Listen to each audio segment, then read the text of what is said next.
Hello tout le monde! On va parler de mes dernières lectures aujourd'hui et c'est vrai qu'elles remontent beaucoup parce que je n'ai pas beaucoup lu ces derniers mois, j'ai été très occupée. J'ai fait plein de choses, voilà, j'ai eu plein de choses à faire. Du coup j'ai pas énormément lu, je pense que les premiers livres que j'ai à vous présenter c'est des livres qui remontent à début février. Donc honnêtement ça va être un point lecture ultra rapide. Je vais vous parler très rapidement de ce que j'ai lu. Je vais essayer de vous donner mon avis le plus précisément possible mais c'est vrai que c'est des choses dont je me souviens pas forcément. Donc ça va être un point lecture express. J'ai lu deux petits livres, à savoir Le joueur d'échecs dans un premier temps de Stefan Zweig, je ne sais jamais, donc je vous laisse imaginer comme vous voulez, qui raconte donc l'histoire d'un homme qui défie, enfin qui joue contre le meilleur joueur d'échecs du monde sur un bateau et qui raconte au narrateur comment est-ce que et pourquoi est-ce que il joue aussi bien aujourd'hui. C'était un résumé extrêmement concis, voilà, j'ai bien aimé ce livre, honnêtement c'est le genre de roman qui se lit d'une traite, je vois vraiment pas l'intérêt de le couper et de le lire en 6 fois, enfin clairement il est extrêmement court, il se lit hyper vite, c'est écrit gros, donc voilà, ça se lit d'une traite, on se prend 1 heure dans l'après-midi et c'est réglé. Et j'ai vraiment aimé comment ça aborde la guerre dans un premier temps, l'enfermement, la condition humaine, la réflexion humaine, le cerveau humain, et comment est-ce que un être humain survit dans une cellule, comment est-ce que il s'en sort, comment est-ce qu'il ne devient pas fou, et voilà, ça retrace un petit peu ça, c'est bien écrit, et effectivement ça peut apporter certaines réponses à ceux qui se posent des questions sur je sais pas comment expliquer, sur le jeu, la frénésie, la passion pour quelque chose. Donc voilà, je sais c'est très fouillis, hein, mais je vous avais dit que ce serait extrêmement rapide. Je sais pas quoi dire de plus, si ce n'est que j'ai bien aimé, que ça répond à pas mal de questions, qu'on s'interroge durant ce livre, qu'on a des réponses, et que voilà, c'est concis, c'est court, c'est efficace, et je vous le conseille. J'ai ensuite lu La Perle de John Steinbeck, qui est donc aussi un petit livre, bon, qui se lit en un petit peu plus de temps, parce que c'est plus petit et c'est un petit peu plus long, que j'ai bien aimé également. C'est l'histoire d'un mari, de sa femme, ou d'une femme et de son mari, comme vous le souhaitez, qui ont un petit garçon, qui sont assez pauvres, qui vivent dans un petit village assez pauvre. Leur travail c'est d'aller chercher des perles dans la mer, de les revendre et d'utiliser cet argent pour survivre au maximum, enfin comme ils le peuvent. Il s'avère que le petit garçon ou la petite fille, enfin c'est toujours appelé le bébé il me semble, du petit couple va se faire piquer par un serpent. Ils vont aller chez le médecin et le médecin va refuser, donner une excuse bidon pour pas soigner cet enfant parce qu'il sait très bien que les parents seront incapables de payer, et donc du coup il les ignore complètement, et finalement le lendemain ce petit couple décide d'aller en mer chercher une perle et découvre une énorme perle, voilà, la plus grosse qu'il n'ait jamais vue, qui pourrait résoudre ou non leur problème de pauvreté à jamais, et qui pourrait par la même occasion sauver leur fils du venin du fameux serpent dont je vous parlais il y a 2 secondes. Encore une fois, j'ai bien aimé ce livre, triste, très triste histoire qui traite de jalousie, de naïveté, d'avarice, voilà, qui montre de quoi les êtres humains sont capables pour la richesse, pour la prospérité, de quoi ils sont capables, et ça montre à quel point l'argent fait tourner les têtes, ça montre à quel point la richesse est une notion absolument, malheureusement, détestable.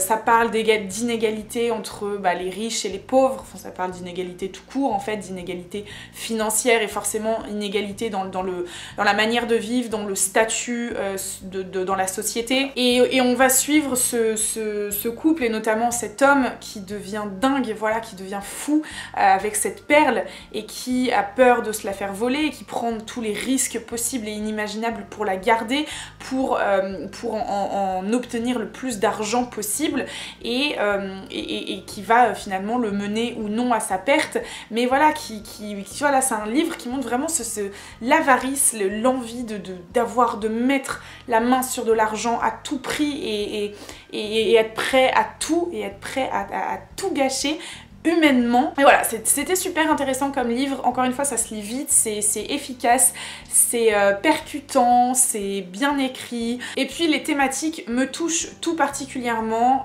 donc voilà, je vous le recommande si vous êtes assez sensible à ce genre de sujet comme moi. Quand j'étais à Hong Kong, j'ai lu et terminé La Tour des Anges de Philippe Pullman, qui est donc le tome 2 de À la croisée des mondes, que j'ai bien aimé. J'ai trouvé que ça se lisait rapidement. Écoutez, ma foi, j'étais dans ma chambre d'auberge, donc c'est vrai que ça me faisait du bien, voilà, de lire quelque chose qui se lit vite et qui est relativement chouette. Non, franchement, je me suis pas du tout ennuyée dans celui-ci. Je l'ai trouvé peut-être un petit peu long, mais je l'ai bien aimé dans l'ensemble. Je trouve que ça faisait écho au premier tome, qui est quand même mieux. Je pense que c'est le meilleur des 3 tomes. Et voilà, du coup, je me sens trop me poser de questions, je suis allée en rentrant chercher le tome 3 qui est donc Le Miroir d'Ambre. Tome 3 que je n'ai pas apprécié du tout puisque je l'ai abandonné au bout de 250 pages sur 600 et quelques, genre 640. Donc comment vous dire que j'ai essayé, j'ai persévéré, j'ai essayé d'entrer dans ce tome. Voilà, ceux qui me suivent sur Instagram en stories le savent, j'ai pas voulu lâcher l'affaire pendant 4-5 jours, je me suis forcée à le lire. Mais impossible, j'avais l'impression de pas avancer, j'avais l'impression que l'intrigue n'avançait pas. Il y a une introduction de nouveaux personnages dans le tome 2. Et le tome 3 c'est un condensé du tome 1 et du tome 2. Il y a énormément de personnages, donc il y a énormément de scènes, mais des scènes qui ne font pas nécessairement avancer l'histoire. Du coup, je me retrouve dans le tome 3 voilà, j'ai tenté, mais j'ai pas pu du tout avancer plus que ça, et je me suis dit à un moment, Louise, il faut que t'arrêtes. Donc, est-ce qu'il est en pause ou est-ce qu'il est abandonné définitivement? Je ne sais pas encore, je vais le laisser comme ça dans ma bibliothèque. Tout ce qui est sûr, c'est que La Belle Sauvage, c'est pas pour tout de suite, hein. Bref, tout ça pour dire que le tome 3, vraiment, et je crois que je suis pas la seule, il me semble que Justine de la chaîne Justine Shell a abandonné également ce tome. Je sais pas ce qui a pêché, je sais pas pourquoi, moi je pense que c'est juste que le rythme est trop lent, qu'il y a trop de choses, trop de personnages et que ça fait même pas avancer l'intrigue. Voilà, donc il se passe trop de choses sans qu'il se passe rien. C'est pas très clair, mais c'est comme ça que ça se passe dans ma tête. Ensuite, j'ai lu Si c'est pour l'éternité de Tommy Walsh, qui m'a été gentiment envoyé par les éditions Nathan. J'avais lu du coup, dans mon dernier point lecture, je vous parle de Si c'est la fin du monde de Tommy Walsh, du coup, que je n'avais pas aimé du tout. Du coup, j'appréhendais énormément de rentrer dans celui-ci, même si le synopsis me disait plus. C'est l'histoire de... comment il s'appelle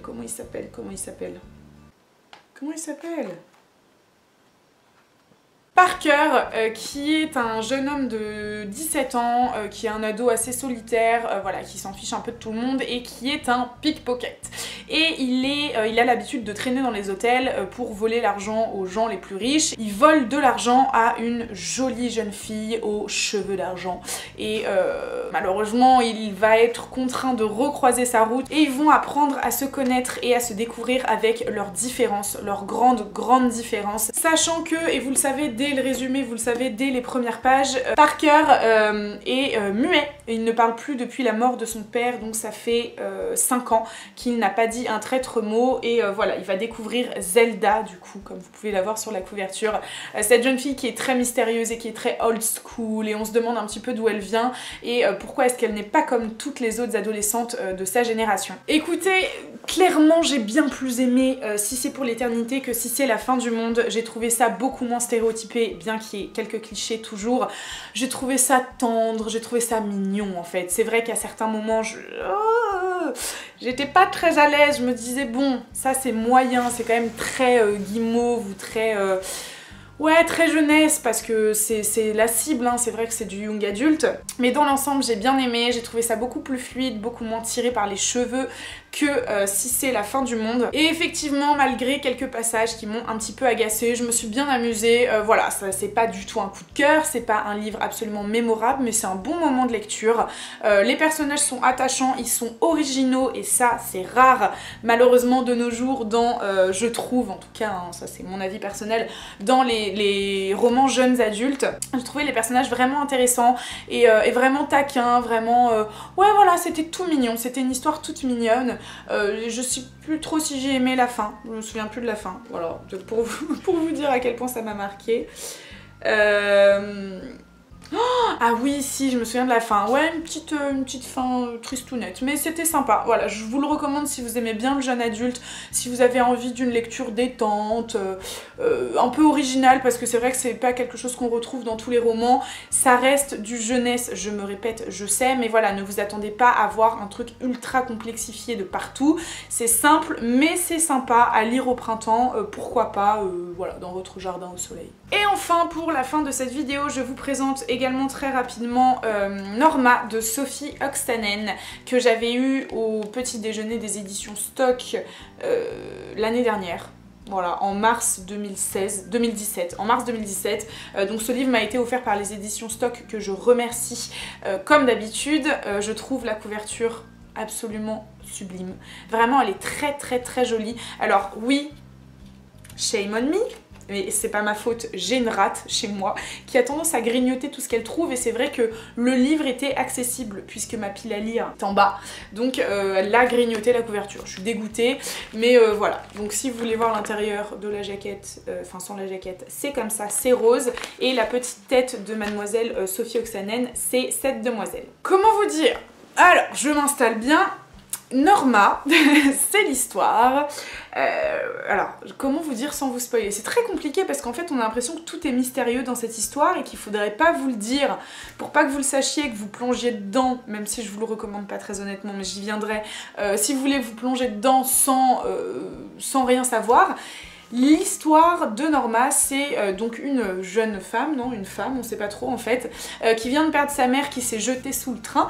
Elle s'est suicidée et Norma, elle va essayer un petit peu de découvrir pourquoi, parce que c'est pas quelque chose que sa mère aurait fait en temps normal. Elles étaient très proches. Norma n'a pas d'amis, Norma n'a pas d'autre famille que sa mère, Norma n'a pas d'amoureux, Norma a des amants mais pas des amoureux, et du coup elle était très proche de sa mère, elle ne comprend pas ce geste, pour elle ça n'a pas de sens, et donc elle va creuser un petit peu au niveau du côté du travail de sa mère qui est là depuis 1 ou 2 années. Elle travaille pour un magasin, pour un coiffeur en fait, un coiffeur, et elle est connue pour ramener des extensions de très bonne qualité, et donc à la mort de sa mère, et bien le patron de la mère de Norma, oh mon dieu, c'est pas clair du tout, son patron contacte Norma pour qu'elle devine, enfin qu'elle enquête pour savoir d'où les cheveux de la mère de Norma viennent. Mon dieu, si vous avez compris quelque chose, s'il vous plaît, remerciez-moi dans les commentaires, parce que je ne sais pas, ou remerciez-vous vous-même de me comprendre, parce que c'était mes fouilles. Alors, comment te dire? C'est le livre le plus chelou que j'ai lu depuis un grand long moment. Voilà, des livres chelous, je vous jure que j'en ai lu dans ma vie, mais alors celui-ci, il est à un niveau inexplicable. Donc voilà, malheureusement je vais pas vraiment pouvoir vous donner mon avis. Ce qui est fou, c'est que j'ai trouvé ça what the fuck, mais en fait ça me faisait rire et je suis allée jusqu'au bout. Voilà, j'avais envie très sincèrement de connaître la fin.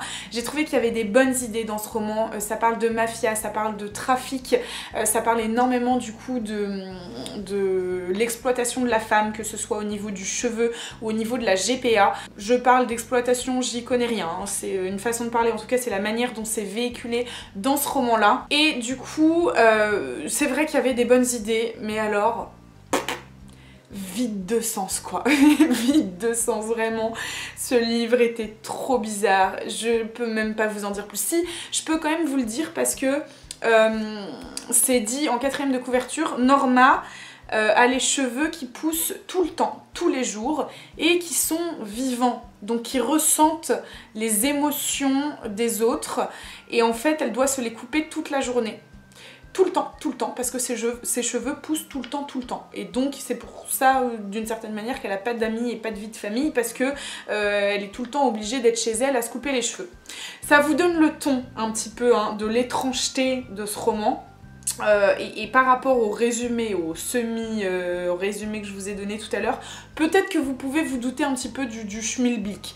Voilà, mais alors, c'était tiré par les cheveux. C'est le cas de le dire, du coup, littéralement tiré par les cheveux. Je sais pas quoi dire de plus. Voilà, franchement, ça va en fait, ça va ce qui est fou, c'est que je vais m'en souvenir de ce roman, parce qu'il était tellement chelou que je m'en rappellerai. C'est sûr que si tu me parles de Norma dans 5 ans, si quelqu'un dans la vie s'appelle Norma, je vais la regarder genre, d'accord, est-ce que t'as des problèmes de cheveux? Parce que... Ah, je vous jure, franchement, si vous l'avez lu, venez me voir en message privé, que ce soit sur Twitter ou sur Instagram, et venez, on en parle, parce que c'était quelque chose, hein. Oh là là, c'était quelque chose, mais n'empêche que je suis allée au bout, que ça se lit très facilement, et que voilà, en fait, je vous le recommanderais si vous aimez bien les livres bizarres. Sinon, si vous aimez les thrillers, les policiers, non, ne le lisez pas, ça n'a franchement pas trop d'intérêt. Voilà, ce point lecture est terminé, j'ai enfin rattrapé mon retard, j'espère que ça vous aura plu. N'hésitez pas, comme d'habitude, à partager vos lectures avec moi dans les commentaires, me dire si vous avez lu certains de ces livres, si vous souhaitez les lire, et je reviendrai très bientôt avec un autre point lecture parce qu'en ce moment je lis, franchement ça faisait longtemps que je m'étais pas permise de lire autant. Sur ce, je vous fais de gros bisous et comme d'habitude, je vous souhaite de merveilleuses lectures. Ciao!